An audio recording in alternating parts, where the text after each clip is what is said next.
Bonjour tout le monde and welcome into my kitchen, the Gay Gourmand here, and today we're making something straight from my favorite celebrity's kitchen called Meringue Chews. Now, this celebrity I've admired ever since she starred in the hit show Alias way back when, and just over the years admired her professionalism, her grace, and her humor. So when I saw her and her mom Lois on the Today Show, they were highlighting one of her recent recipes. I thought, I have to make this. This sounds delicious. Now, these little sweet treats called Meringue Chews, you can make them as healthy or as not healthy as you want to make them, just depending on the additives you use. Jen and her mother Lois use dates and pecans. I'm going to be using dates because I love dates. I agree with Jen and Lois because they're very sweet, so whatever you put them in, they don't require a lot of extra sugar. I used to get dates in my health smoothies because honestly they made my smoothie taste a lot better going down.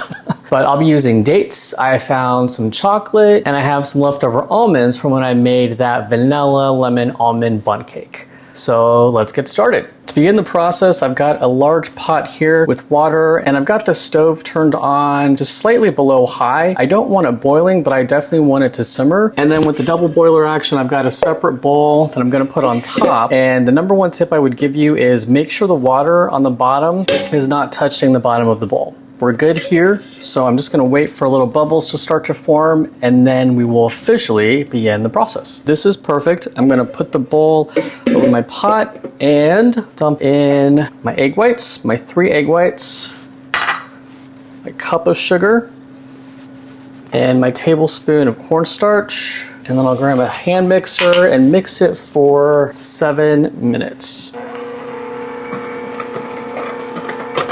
Okay, I'm about 2 minutes in, starting to thicken up a little bit. All right, so my meringue is now done. You can tell because of the stiff peaks. I'm gonna turn off the water and let's go ahead and mix in our add-ins. All right, so I'm gonna do half with chocolate and half without. I just wanna see the difference. So let me transfer about half into another bowl. All right, so in this one, I'm gonna add my almonds, some dates, just mix it up. All right, set this off to the side. And the other one, I'm gonna add my chocolate, just a little bit of almonds and some more dates. Okay, let's put these on some parchment paper and put in the oven. Now I'm gonna use a pastry bag just because I want to see if I can try to get them to come out as uniform as possible. You don't have to. The original technique was just to use 2 spoons, you know, like 2 spoons and then just place them on the sheet. Okay, well, not coming out the best, but that's all right. That's okay. All right, you know what? We're gonna try the spoon technique now.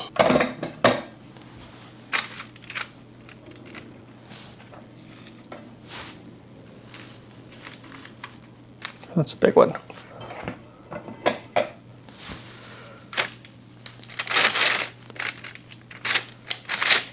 And the good news is they're not going to spread.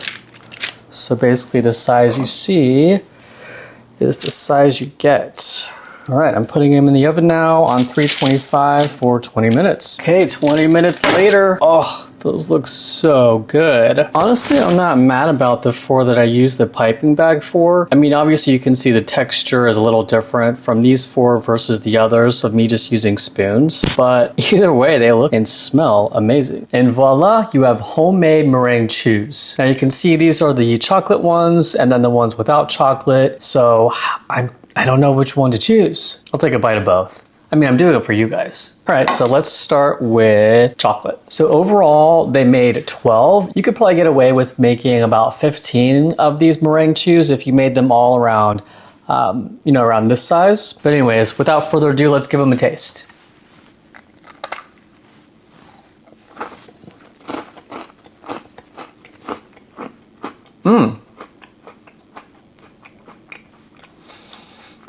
Definitely crunchy, but light in flavor, but still chocolatey and sweet. Wow, these are really good. It's like eating a hot cocoa cloud. Now, let's give the other one a try. We'll choose a smaller one. I mean, I'll admit, these look a little funky, but the taste so far is amazing.